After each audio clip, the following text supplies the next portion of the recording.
Hi, my name is Seth and thank you for watching Seth Stuff.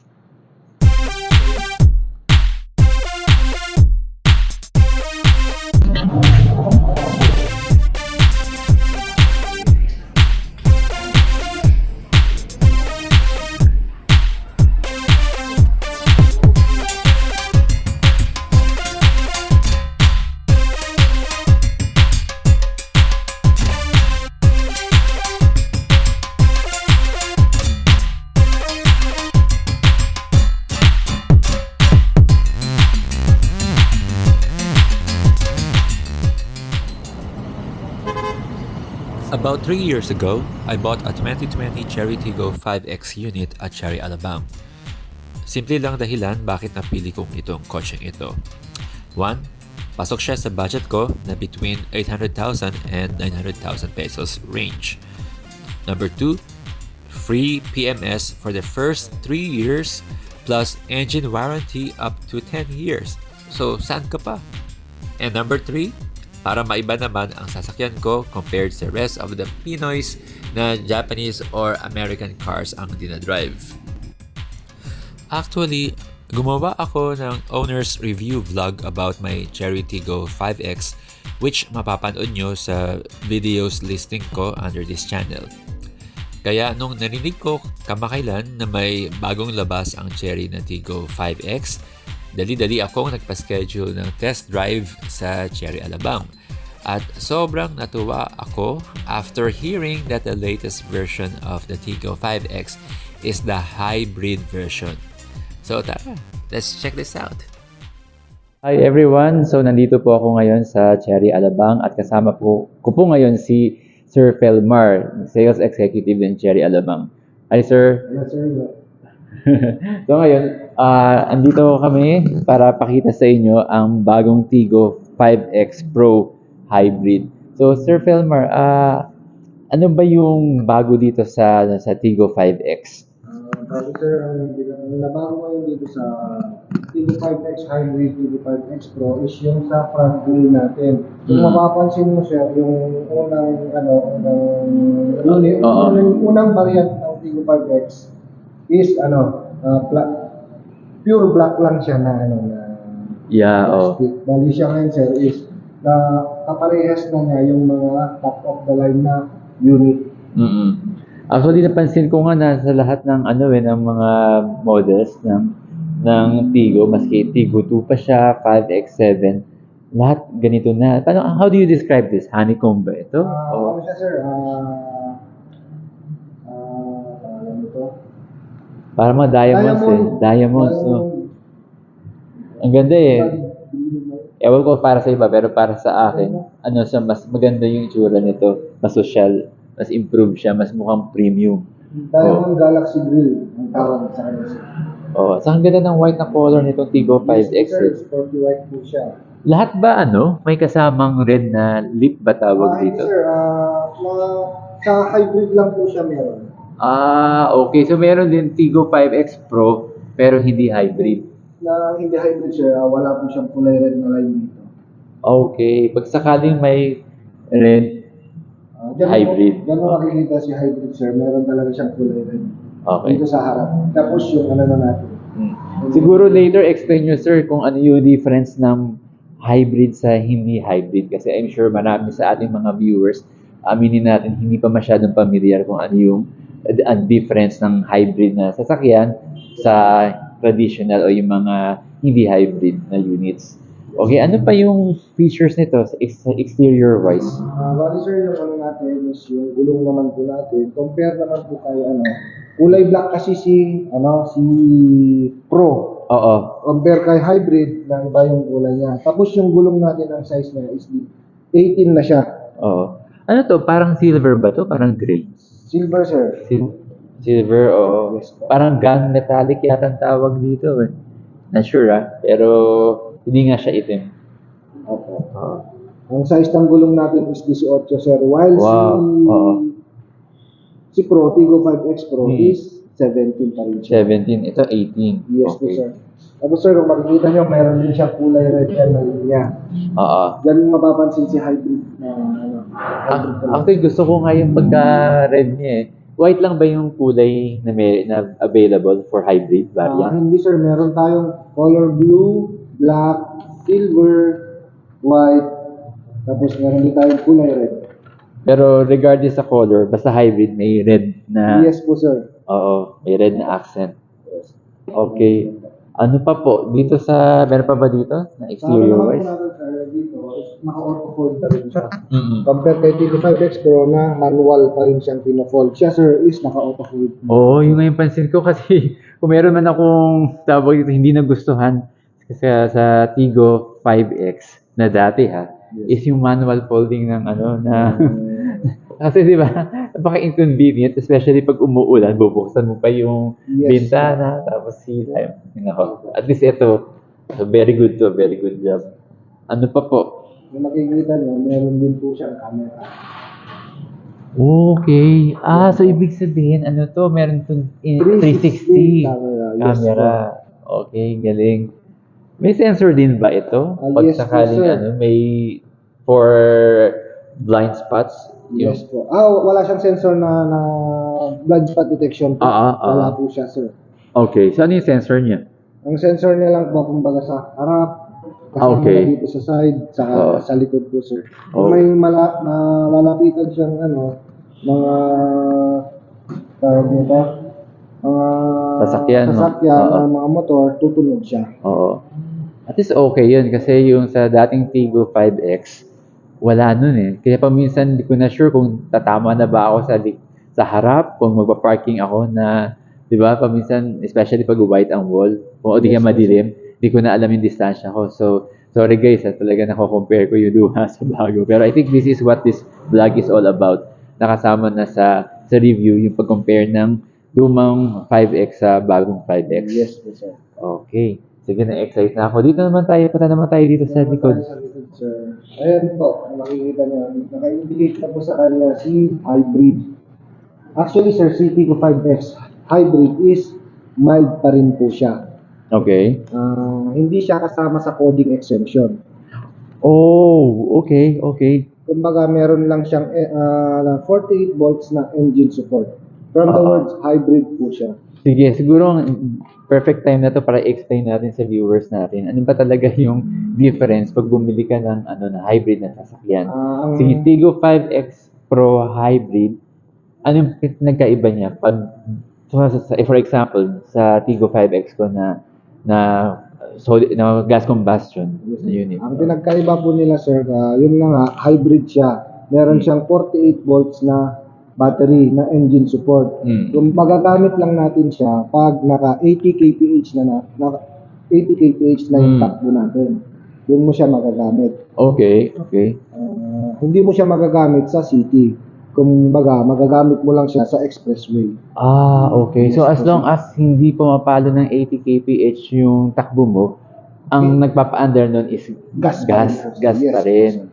Okay, pero pag lumampas ka na ng 80 kph, doon na lalabas yung electric? Yes, Electric. combination of gas and electric. Gas and electric. Yes. Okay. So, ano advantage nun kung sakaling hybrid ka? Less fuel consumption siya, sir. Less fuel consumption. Yes po. Okay, kasi electric na yung nagpapa-under sa sasakyan. Pag lumampas ka na nga ng 80 kph. Yes po. Okay. Ano pa po? Yun po ba yung yung advantages ng pagsakaling meron kang sasakyan na hybrid? Yes po, sir. Yun po yung advantage na maliles talaga yung konsumo mo sa gasolina.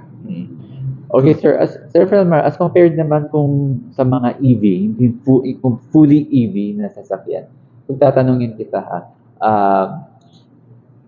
ano yung advantage ng hybrids versus sa fully electric vehicle? Pag fully electric vehicle ka kasi, sir, kailangan mo pa siyang mag-charge. Siya kasi, sir, nagta-charge na siya. Paano? Pag umaandar na yung Sasakyan? Yes po. Okay. Hindi ko medyo napapatong yun, ha? Pero paano siya nagcha-charge? Kasi di ba, may battery pa rin to, di ba? Yes po sir, mayroong sariling battery sa harap. Kung baga Okay. yung battery sa harap, is nagagamit na lang siya para sa mga accessories niya like infotainment, Yes, yes. yung mga ilaw, Oo, ano oo. siya. Bali yung hybrid kasi po natin na battery, for engine lang po talaga siya.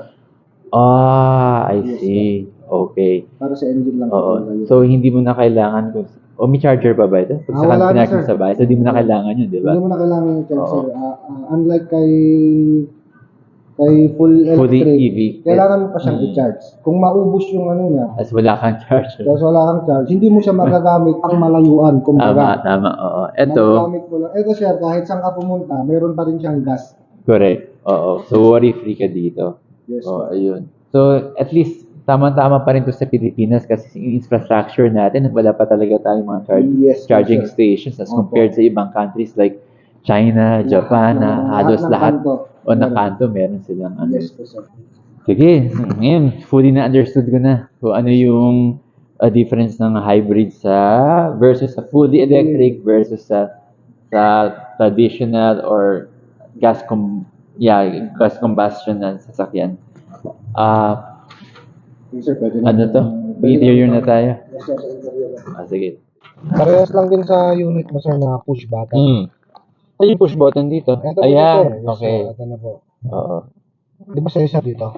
Correct. Kaya nga, nanap ko ba? Yes, sir. Dito na yan. Na-green na yan. Ready to start na yan. Oo. Ayan. Ngayon, galing din. Yan na po yung ano ng meter cluster natin. Oo. Sir, bukas yun. Yan na sir yung yung digital meter cluster natin. Digital na siya. Mm-mm. Kung makikita mo siya, almost the same siya ni Tigos 7 Pro. Oo. Yeah. Yes Oo. po. Yan, yan mo makikita lahat ng port, gasoline, pressure monitoring system, andyan na po sa kanya lahat. Mm-mm.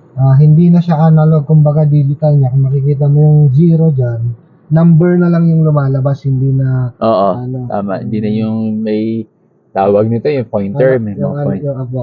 Oo. Ayun. Apo. Nagustuhan ko rin itong part na to. Talagang consistent siya sa red, no? Pag sa ibang variant ba, pag hindi hybrid, walang ganito? Walang pula na wala po sir. ganyan.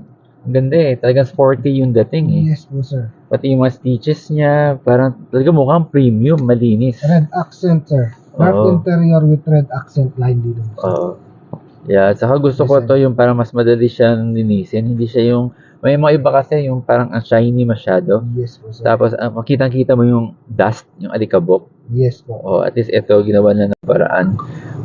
Tapos ito, sir. Ito na sir is yung wireless charger. Meron na rin po siyang wireless charger po. Wala to sa dating sa Tigo na 5X. Yes. So, maganda to. Tapos, pero pag charge nito, kailangan ito. Okay lang, maski may cover yung ano, no? Yes yung po sir, okay cellphone. lang po na design po talaga niyan sir yung cover. Pwede mo naman po siyang tanggalin yung gusto mo. Oo. Yan. Okay. Okay. Yes po. I see. Sige, pasok na lang natin para hindi mag-slide. Yes po, yun po yung function nito para hindi mag-slide yung cellphone. Sige, punta muna tayo sa keys. Itong key, ang ganda kasi. No? Ang ganda ng key, oh. Yes, po, Dalawa na ito. Yes po sir. Kung makikita mo siya sir, magkaiba talaga sila yung previous So, na Tama. Oo. key fob ng Tigo 5. Yes, Yung yes. ibang variant ng Tigo 5. Oo. Kung mapapansin nyo, pwede nyo i-check yung ano ng Tigo 7. Mm. The same na talaga sila ng key fob ng Tama. Tigo 7. Yes po. Tama. Pero meron din ba itong physical key? Yung lumang key? Pag sinabi kong physical key, yung talagang susi talaga yung... Meron po sir. Pipindutin lang po natin dito sa side. Ayun. Ito na po, Oo. yung ano niya. Ang purpose naman po to, pag nalobat itong key fob natin, para mabuksan natin itong Yung- sasakyan, Yeah. ito po yung Gagamitin gagamitin natin. natin. Yes Oo. po. Ngayon, Sir Felmar, paano kung sakali naubusan ka ng battery niyan? Bumibili ka ng battery o meron ba itong charger sa ano? Sir, meron naman po siyang ano dito sir, kumbaga dito sa loob. Kaya Yan. mo ba makita? Kaya? Sige. Kung makikita nyo yung parang susi na yan, Ayun. yun yung susi Oo. na yan, pwede nyong ilagay ito. Pagka tumatakbo yung sasakyan, nakaandar yung sasakyan, lagay lang po natin yung susi dyan. Kumbaga, isa lang naman po yung susi na gagamitin Correct. natin. Pag, Correct. Lagay lang po natin dyan. At kusa na siya magcha-charge Yes po, habang sir. tumatakbo yung Habang sasakyan. basta habang naka-andar yung sasakyan, sir. Oh, galing, no? Much better na ilagay na, pag tumatakbo na yung sasakyan, lalo na pag mag-long drive tayo, hindi natin masabi kung magloko ang battery, ilagay lang po natin dyan. Yeah. At least, di mo na kailangan bumili ng battery kasi sina-charge na lang. Yes po, sir. Ito pa, sir, isa pa. Pag nalobat itong sasakyan natin, itong battery ng T-Fab natin, gaya ng sabi ko kanina, gagamitin natin to para mabuksan yung pintuan. Yes, sir. Kahit lobat siya, sir, itapat mo lang po sa kanya, tapos pindutin mo, ilapit mo lang po sa kanya. Aandar pa rin po siya kahit lobat siya. Okay, so I learned something new today. Yes po. Ganun, okay. Tapos, eto, since nandito na tayo, Ayan, sir. Kung makikita mo sa kanya, sir, meron din po siyang cooler. Cooler. Okay Yes, to. Laki na pinagbago naman ito sa sa dating 5X, parang high-end naman nito. Yes po, sir. Oh, meron pa siyang tray. Yes po. Tapos pwede mo ilagay dito yung drinks mo. Drinks, sir. Oh, para lumambig na Opo. siya. Apo. Okay. Galing. Tapos balik naman tayo dito sa sa infotainment naman tayo. Ano to mga pinagpipindot natin dito? Ito naman, sir, pwede mong i-controlin yung aircon dito. Oo. Bali, touchpad na rin po siya. Yes. Pwede mo siyang i-touch dito. Oo. Kumbaga, yan po, sir. Yan, pinatay natin yung aircon. Oo. Ito, i-open natin, sir. Yan po, sir. Makikita nyo, pwede mo na siyang i-touch. Andyan na po lahat ng aircon controller po sa AC. Yan, sir. Itong makikita mo itong kulay blue tsaka kulay red, pwede mo rin po siyang pindutin. Temperature po siya. Pwede mo siyang pataasin, pwede mo siyang pababain. Yan, sir. Wow, okay. Sige, sa infotainment naman, napag-usapan natin yung aircon. How about naman sa infotainment? Kasi alam na tayo ng mga Pilipino, mahilig tayo sa magpatugtog. Kung pipindutin mo itong parang cloud mo. Cloud, po, yes. So, ayan, andyan na yung vehicle setting ko. Yung setting ng sasakyan. Kung ma-update yung sasakyan, yung manual po sa kanya, nasa kanya na rin, nandito na rin po sa infotainment, makikita lahat. Atong Apple CarPlay, sorry, inunahan na kita. Yes po, sir. Itong Apple CarPlay naman po, sir, wired pa rin siya. Kung baka iPhone yung gamit mo, dito po tayo. Correct. Pag Android, Pag Android, meron po tayong Android Auto. paano phone ko? Huawei yung phone ko. Pwede po, sir, sa Android yan, sir. Talaga? Yes po, sir. Wired pa rin siya, sir, hindi po siya wireless na. Correct. So, kailangan USB ba yan? Yes Ay, po, may sir. USB. USB po siya, sir. Saan yung USB pin Nandito po sa na baba, sir. sa likod. Okay, para at least 'di ba hindi kita. Kasi dun sa Tigo 5X ko talagang andito lang sa Dito harap sa harap lang po. Kaya ang messy tingnan ng mga kable, 'di ba? At least ito nakatago lahat yung mga cable sa ilalim. Sorry, hindi natin malusot yung camera dito, pero meron siya ditong parang storage sa ilalim. Yes. Yun. Okay, galing. Tapos, ilang speakers nito? Si hybrid, sir, is 6 speaker po siya. Wow. Yes po. Kasi si Tigo 5X kasi guys, dalawa lang yung speaker nun. Although, maski dalawa lang yung speaker niya, pag natimpla mo ng husto, natimpla mo ng maayos yung settings, nagiging surround. Parang ang ganda pa rin ng tugtog. So, tingnan natin dito sa yung quality ng speakers ng Tigo 5X Pro Hybrid kung mas improve siya. So, punta lang tayo sa media. Use music, Bluetooth, yan. Yan po, sir.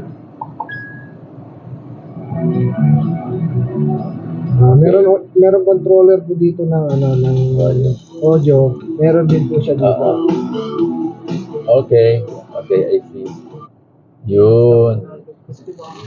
Siguro yung tawag nito, ang comment ko lang, ang nagustuhan ko pass muna natin. Ang nagustuhan ko lang sa dating model is meron siya yung, ang tawag dun sa control na pabilog, yung dito, yung parang, yung twin twist lang. Volume. Oo, dito doon mo nakokontrol yung volume at saka may ibang function. So, pag nagda-drive ka, mas madali kontrolin versus dito na kakapain mo pa kung saan yung.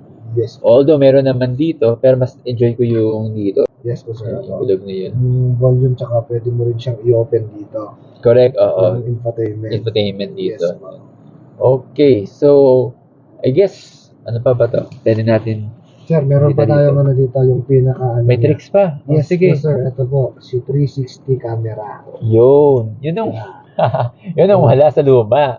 Yan. Okay. Galing, 'di ba? O, 'di ba talagang premium na siya. So, kung ikaw talaga sumabit pa sa pag nagpa-park, ewan ko na lang sa inyo. Parang, eto nakita mo na lahat, 'di ba? So, kung sakaling magpa-park ka, sa ngayon kasi hindi namin pwede mapagalaw to kasi nasa showroom tayo. Pero, Pwede natin nagalawin yung position, sir. ayun, Yeah. okay. So, galing, 'di ba? So, Touch talaga siya. touch Hindi screen talaga siya. Ayun. Okay. Pag matras po tayo, lalabas lang po yung top ng sasakyan taka yung picture ng likod. Yan na po ang reverse Okay. camera po. niya. Reverse camera. Okay. Meron din po siyang ano, sir, line na guide. Yeah. Saka gumagalaw din po yung guide niya. Oo. Kasi Oh. Tigo 5 Hybrid and Tigo 5X Pro, yung mga bagong variant natin Oo. ngayon, is naka-electronic na po lahat.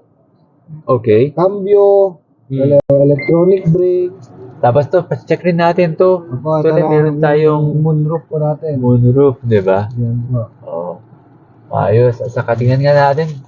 Oh, meron siya salamin dito. Solve na ako. Kasi yung mga iba wala.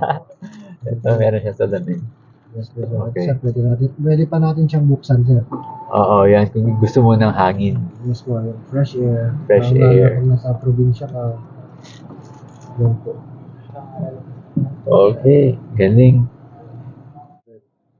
Yun, pakita mo yan para i-voice over ko na lang. Yun, kasi wala yun sa ano eh, sa... Pero, for sale pa rin pa ba yung ano, yung luma na Tigo 5? Magte-test drive tayo para tingnan talaga natin yung ano, kung gaano yung performance naman ng sasakyan na ito. Okay. Okay. Chery relaunched itself in 2019 in the Philippines with a new direction, green mobility. And this newly released Chery Tiggo 5X Pro Hybrid is a testament to that. Uulitin ko lang po, I am currently driving a 2020 Chery Tiggo 5X. 3 years after, naglabas ang Chery ng top-of-the-line hybrid variant with a facelifted front. Now, tingnan natin ang pinagkaiba ng dalawa when it comes to driving performance. As an owner of the old version of the Chery Tiggo 5X, aminado ako na ang dating Tiggo 5X is not a fast car, having a 1.5-liter engine only. Actually, sa bigat ng kotseng ito, medyo mahirap mag-overtake dito. Pero wala naman akong naging problema i-drive ito sa mga paahon. Aminado din ako na hindi ito ang pinakamatipid sa gas, pero hindi din siya gas guzzler. Sa pagtapak ko sa gas pedal nitong latest Chery Tiggo 5X Pro Hybrid variant, honestly, wala akong masyadong na-feel na pagkakaiba. The same pa rin ang feel ng riding comfort. Tahimik pa din siya. Kumbaga, hindi ako nanibago. Feeling ko I'm still driving the same old Chery Tiggo 5X. Nagbago lang itsura ng dashboard, ng console, ng upuan, at cambio. But as soon as diniinan ko pa ang tapak sa gas, ayun na, nararamdaman ko na ang difference sa performance. At bakit hindi? Itong Tiggo 5X hybrid variant ay 1.5L turbo engine na ang gamit. It can deliver 156 PS with 230 Nm while sa dating model nasa 116 PS lang. Di na ako magwo-worry na mag-overtake. By the way, this car has CVT driving the front wheels. Kapansin-pansin ang pagkakaiba ng engine performance nito sa dating model. Yung dinadrive kong 5X ngayon, damang-dama ko ang pagiging sluggish niya coming from stop to go. Dito sa bago, mararamdaman mo ang energy. Yung tinatawag na pep, lalo na pag naka-sport mode ka. So this hybrid variant has two modes, the Eco or normal mode and the sports mode. Siyempre, pag naka-sports mode ka, mas sharp ang acceleration. Wala ka na mafe-feel na kahit anong delay pag naka-eco mode ka. But of course, mas tipid sa gas pag naka-eco mode ka. So here's a hat tip. Use eco mode when driving in the city to save on gas, and use sports mode when driving in open highways. Kasi pag pumalo ka na ng 80 kph and above, electric na ang nagpapatakbo sa Tigo 5X, hindi na ang gas. Or possible gas and electric combined. But then, with having said all of these, I will still conclude that this Tigo 5X hybrid is designed more on comfort than outright sporty driving. Now, when it comes to fuel economy, ang sabi sa akin ni Sir Felmar, the average fuel economy of this car is around 14 to 15 km per liter in mixed driving conditions. Actually, better figures yan. Nag-improve siya as compared to the previous model. And dapat lang, kasi hybrid nga ito. Now, let's discuss the selling price of this car. So guys, nakita po natin yung exterior at saka interior ng sasakyan at test drive na rin natin at saka for me, solved na talaga ako. So I guess yung next question, which I think the most important question na gusto marinig at malaman ng mga viewers natin is magkano to? How much itong Tigo 5X Pro Hybrid? The Tigo 5X Hybrid, sir, is 1,140,000 yung price niya. Okay, for me, kasi ayoko magbanggit ng ibang model units pero kung i-compare ko siya sa mga hindi hybrid, okay na yung presyo na ganyan, 1,140,000 pesos. Kasi ito, hybrid na to. Saka nakita mo sa loob, kumbaga arami na niyang mga toys, features, toys, gadgets, hindi pala gadgets, arami niya, saka very premium na, saka talaga naman, to think na hybrid na siya for the price point of 1,140,000 pesos. I think this, kung mako-consider ko na siya na it is one of the most affordable hybrid units in the market here in the country today. Tama ba? Tingin mo ba? O meron ba mas mura dito na hybrid unit? Ito ang pinakamurang hybrid, sir, sa merkado. Merkado ngayon. Cars, ito po hybrid talaga na Tigo 5 Pro hybrid. Yun. So guys, kung sakaling interested kayo, punta lang kayo dito sa Cherry Alabang, hanapin niyo si Sir Felmar, or kung wala siya, inquire lang kayo dito sa sa showroom, mag-walk-in lang kayo, at saka subukan nyo, i-test drive nyo lang. Call me bias, pero ako, I'm a certified Tigo 5X user at wala akong problem sa sasakyan na yun. At mas ako natuwa nang drive ko ito kasi kumbaga satisfied na nga ako sa Tigo 5X ko, and then itong hybrid 5X Pro, mas pinaganda pa talaga yung performance niya, yung you should try it, you should test drive it. And to make things much more exciting for us, Cherry Alabang has these wonderful promos for the month of December. So if you buy this car this month, you get a discount of 70,000 pesos if you purchase it through cash or bank PO. Okay guys, so magpapaalam na ako sa inyo. So ito lang, just to summarize, itong car na ito is the most affordable hybrid car there is in the market today. So that's one. Second, pinaka-affordable siya, but look, very premium ang itsura niya. So, do I need to say more? It's up to you. So, if you buy this car, panalo ka na. So, thank you for watching another episode of Chef Stuff, and see you in my next vlog. Bye-bye. Ciao. Bye. Ay, may ganun.